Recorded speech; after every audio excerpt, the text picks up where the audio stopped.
इस रात घर का माहौल बिजली की तरह भारी था। पर्दे खींचे हुए थे मगर मुझे लग रहा था जैसे दीवारों के अंदर भी आंखें छपी हों। फराज ने मेरी कमर थामी और धीरे से बोला, सुना, आज की रात सबसे ज्यादा खतरनाक होगी।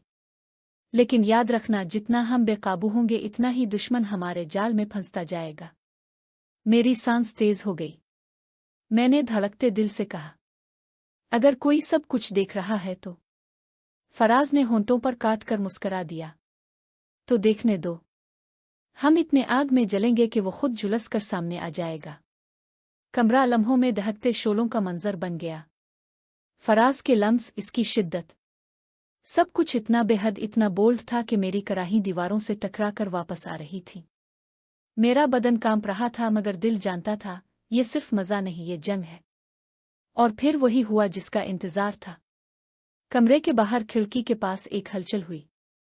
फराज ने जैसे ही मेरे कान में सरगोशी की, अब वक्त आ गया है, वो अचानक खिड़की की तरफ लपका।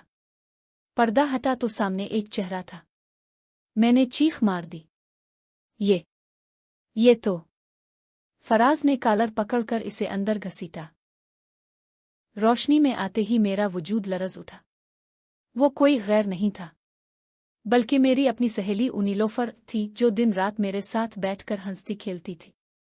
नीलोफर की आंखों में शरारत और नफरत दोनों झलक रहे थे। हाँ, मैं ही थी जो तुम्हारी हर रात रिकॉर्ड कर रही थी।